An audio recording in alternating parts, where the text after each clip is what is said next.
नमस्ते दोस्तों आज मैं आपको बताता हूँ कि अगर आप वैष्णो देवी जा रहे हो तो कैसे वैष्णो देवी के साथ साथ आप अपने कश्मीर का भी टूर कर सकते हैं।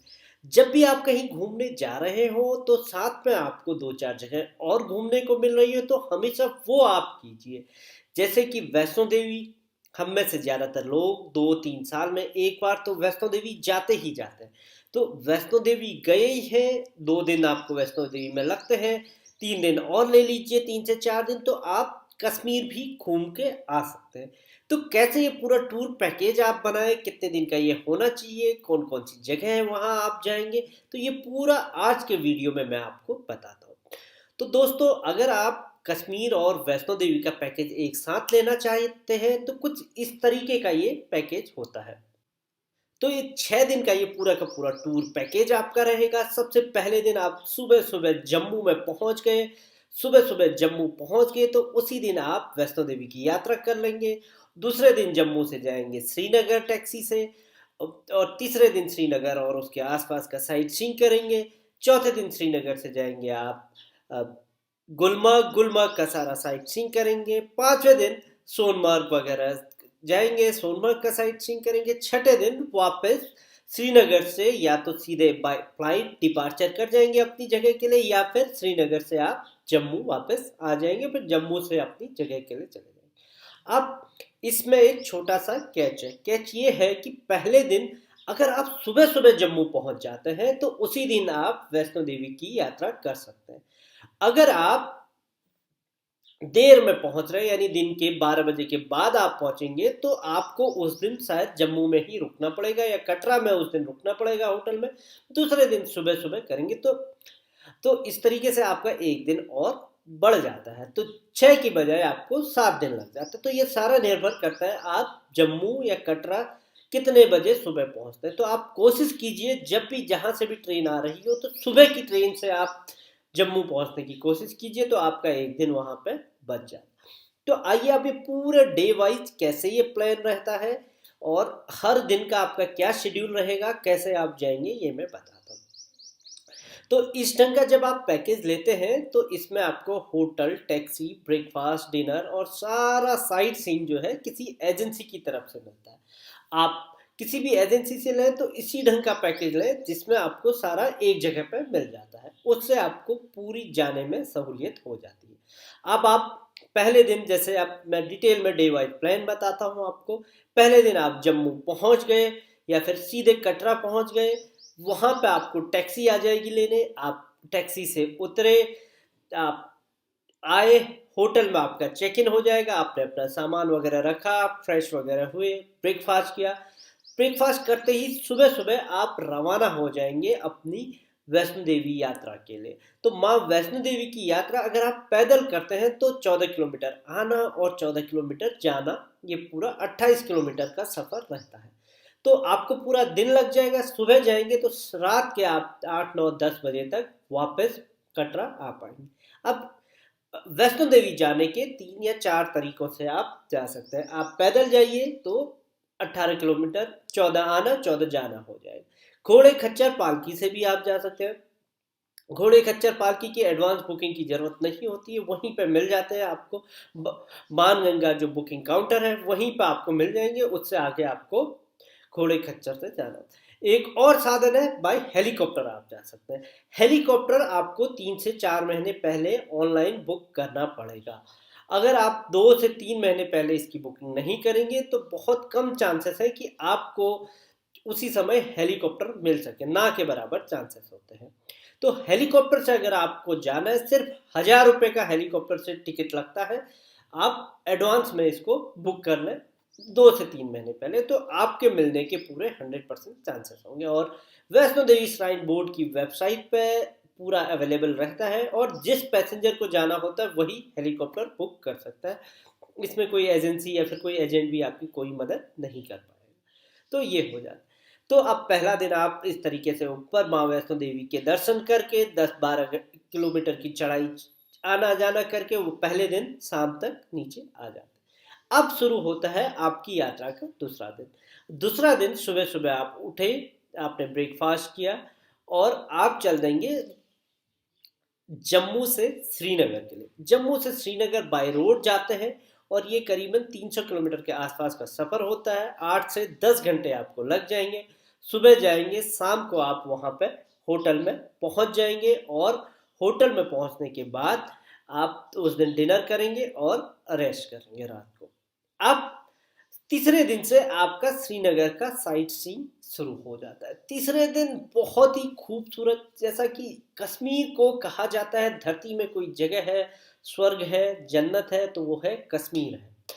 तो इसको स्वर्ग इसलिए कहा जाता है, इतना खुशनुमा मौसम, इतनी शांति, चारों तरफ चिनार के पेड़, हिमालय की खूबसूरत वादियां, डल झील, तो ये सब यहाँ पे है। तो यात्रा के तीसरे दिन हम श्रीनगर का दौरा करेंगे और श्रीनगर और उसके आसपास की जगहों को हम देखेंगे। तो सबसे पहले उठेंगे, ब्रेकफास्ट करेंगे, हम जाएंगे शंकराचार्य मंदिर। ये बहुत ही पुराना मंदिर है, आदि शंकराचार्य ने ये बनवाया था और आज भी ये पूरा पत्थर का है, पत्थर की स्ट्रक्चर का ये बना हुआ है। तो खूबसूरत मंदिर है। पूजा अर्चना करने के बाद हम जाएंगे खूबसूरत डल झील को देखने। अगर हम कश्मीर आए हों और कश्मीर में हमने डल झील में, शिकारा में हमने बोटिंग नहीं की और कुछ फोटोग्राफी नहीं की, तो हमारा कश्मीर का टूर अधूरा है।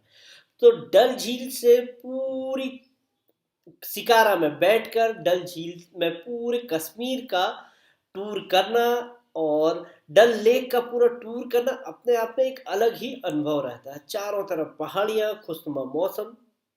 तो हमें 2 से 3 घंटे करीबन डल झील में ही हमारे लग जाएंगे पूरा शिकारा की सैर करना, और मौसम इतना खुशनुमा रहता है कि आप कई घंटे यहाँ पे बिता सकते हैं।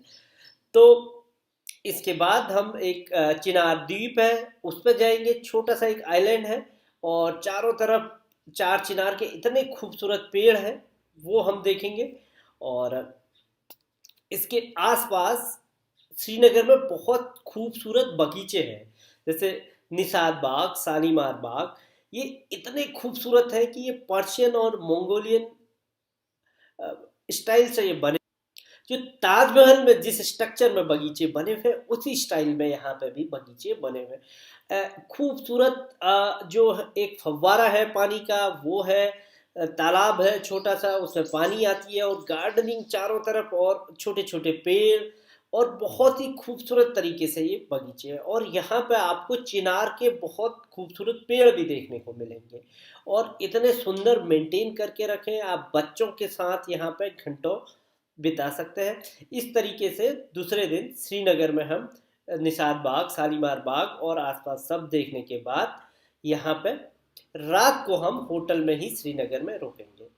और हमारे पास शाम का समय रहता है, तो शाम के समय आप श्रीनगर में वहाँ से लोकल शॉपिंग वगैरह कर सकते हैं, आप कुछ खरीदारी कर सकते हैं। तो इस प्रकार से आपकी यात्रा का जो तीसरा दिन होता है वो यहाँ पे बीत जाता है और तीसरे दिन आप श्रीनगर का लोकल साइट सीइंग करते हैं।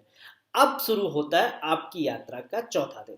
चौथा दिन सुबह सुबह उठेंगे, श्रीनगर से जाएंगे गुलमर्ग और शाम को वापस श्रीनगर आएंगे। हमारा जो होटल में स्टे होगा वो श्रीनगर ही होगा। अब गुलमर्ग में क्या खास है वो सब हम चौथे दिन देखेंगे। गुलमर्ग में सबसे खास है, गुलमर्ग में एक और चीज है कि जो कालीन हमें मिलती, कश्मीरी कालीन हमें देश भर में देखने को मिलती हैं, वो इसी इलाके से आती है। तो यहाँ पे कालीन की एक फैक्ट्री है, वो हम देखने जाएंगे, कैसे ये नक्काशी होती है और कश्मीरी नक्काशी कैसे होती है वो सब देखेंगे। और आपको कोई चीज़ पसंद आ जाती है तो आप यहाँ से खरीद के लेके भी आ सकते हैं।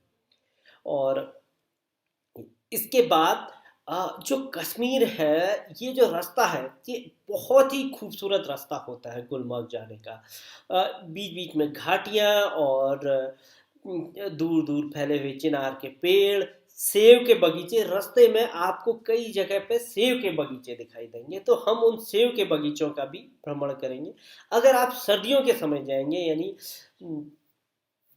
जब सर्दियों से गर्मियों का समय होता है उस टाइम पे जाएंगे, अप्रैल के आसपास जाएंगे, तो हो सकता है अप्रैल मई जून में आपको वहाँ पे सेब की फसल लगी हुई भी देखेगी। तो जो देश भर में जो सेब आते हैं उसमें से काफ़ी बड़ा हिस्सा हम कश्मीर से सेब आता है, तो वो सेब के बगीचे हम देखने भी रास्ते में जाएंगे, बहुत खूबसूरत ये बगीचे होते हैं। इसके अलावा हम गुलमर्ग में एक गोल्फ कोर्स है, काफ़ी खूबसूरत गोल्फ कोर्स है, बिल्कुल घास के मैदान, कारपेट इतनी खूबसूरती से बिछी रहती है, जो घास की कारपेट होती है, तो वो देखने जाएंगे, बहुत ही खूबसूरत। तो यहाँ पे आप फोटोग्राफी कर सकते हैं, तो गोल्फ कोर्स देखेंगे। और इसके बाद जो गुलमर्ग एक बहुत ही खास चीज के लिए प्रसिद्ध है, वो है यहाँ पे केबल कार। केबल कार है जिसका हम आनंद लेंगे। अगर आप सर्दियों में जा रहे हो, मान लीजिए आप दिसंबर से फरवरी के बीच में जा रहे हो, तो आपको बहुत अच्छी गुलमर्ग में स्नोफॉल मिलेगी। स्नोफॉल मिलने के साथ साथ आप स्कीइंग का भी यहाँ पे आनंद ले सकते हैं। तो जो स्कीइंग होती है उसका भी आप आनंद ले सकते हैं, बहुत अच्छे स्कीइंग के स्लोप है, और थोड़ी बहुत ट्रेनिंग के बाद आप ले सकते हैं। तो जो यहाँ पे केबल कार है, ये दुनिया की सबसे ऊंची केबल कार भी इसे कहा जाता है, बहुत ही हाइट पे है। और इस केबल कार के अलग अलग लेवल होते हैं, आप बहुत नज़दीक से बर्फ हिमालय पर्वत को छूते हुए आप आगे को जाएंगे, तो बहुत ही खूबसूरत नज़ारा इस केबल कार से देखने को मिलता है। तो इस प्रकार से हमारा चौथा दिन खूबसूरत गुलमर्ग को देखने में बीत जाएगा, और हम शाम को वापस गुलमर्ग का सारा टूर करके वापस श्रीनगर आ जाते हैं। अब शुरू होता है हमारी यात्रा का पांचवा दिन। पांचवा दिन भी सुबह सुबह उठेंगे, ब्रेकफास्ट करेंगे, और हम निकल पड़ेंगे पहलगाम के लिए। पहलगाम को आपने बहुत सारी बॉलीवुड की पिक्चरों में देखा होगा, बजरंगी भाईजान से लेके इतनी सारी पिक्चर है। जब भी एक खूबसूरती की बात आती है, पहाड़ का कोई दृश्य फिल्माना होता है, तो ज़्यादातर डायरेक्टर पहलगाम की ओर ही जाता है।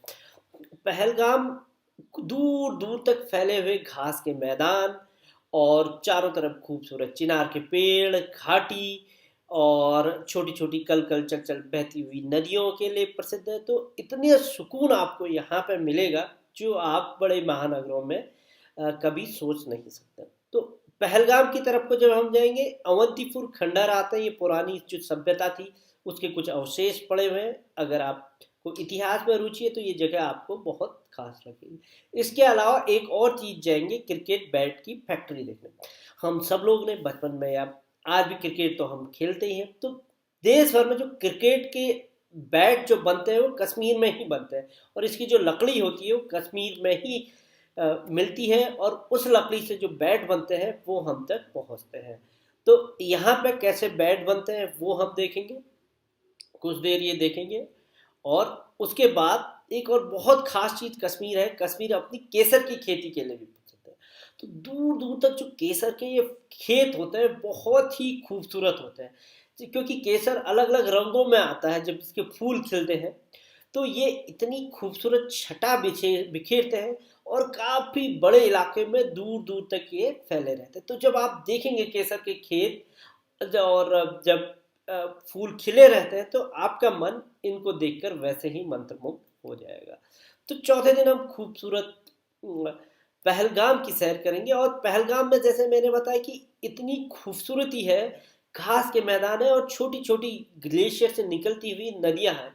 तो इन नदियों के आसपास के दृश्यों को आप अपने कैमरे में जरूर फिल्माएं। और फोटोग्राफी करने के लिए तो सबसे खूबसूरत जगह पूरे कश्मीर में आपको पहलगाम ही मिलेगी, और यहाँ की फोटो बिल्कुल पिक्चर परफेक्ट होती है, यानी फ्रेम बना के आप अपने घर में रख सकते हैं।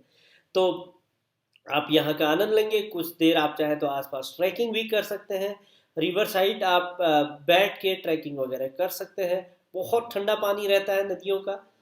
तो इस तरीके से आपकी यात्रा का पांचवा दिन जो खूबसूरत आप पहलगाम है वो देख लेते हैं। आप चंदनवाड़ी भी जा सकते हैं, बिल्कुल पास में ही है, ट्रैकिंग वगैरह करेंगे। तो इस तरीके से आपकी यात्रा का जो पांचवा दिन होता है वो भी कश्मीर में बीत जाता है, और आप शाम को वापस पांचवें दिन अपने होटल पहलगाम से वापस अपने होटल हम श्रीनगर पहुंच जाते हैं। इस तरीके से पांचवा दिन भी बीत जाता है। अब शुरू होता है, और आप इन 5 दिनों में आप लगभग कश्मीर आपने घूम लिया, आपने कटरा माँ वैष्णो देवी के दर्शन कर लिए। तो इस तरीके से ये सबसे अच्छा कश्मीर और वैष्णो देवी देखने का एक टूर पैकेज रहता है, जिसमें आपने दर्शन भी कर लिए भगवान के, और आपने कश्मीर जन्नत भी आपने देख ली। तो दोनों चीजें आपकी पूरी हुई। तो आप यात्रा के छठे दिन आप या तो आप को कश्मीर जम्मू श्रीनगर से आपके होटल से आपको एयरपोर्ट छोड़ दिया जाएगा, अगर आपकी फ़्लाइट है आगे की फ़्लाइट से भी श्रीनगर एयरपोर्ट से आप चले जाएंगे, या फिर आपको श्रीनगर से जम्मू आपकी ड्रॉप हो जाएगी, जम्मू से आगे आप ट्रेन से अपने गंतव्य के लिए वापस जा सकते। तो इस तरीके से पूरा आपका ये टूर पैकेज ख़त्म हो जाता है। और अगर ऐसा ही कुछ टूर पैकेज आपको करना है तो आप हमसे इन दिए हुए नंबरों पर संपर्क कर सकते हैं। हम आपकी टूर प्लानिंग में पूरी मदद करेंगे। वीडियो देखने के लिए आपका बहुत बहुत धन्यवाद। आपकी कोई क्वेरीज है, क्वेश्चन है तो आप कमेंट सेक्शन में जाके बता सकते हैं, हम उनका जवाब देंगे।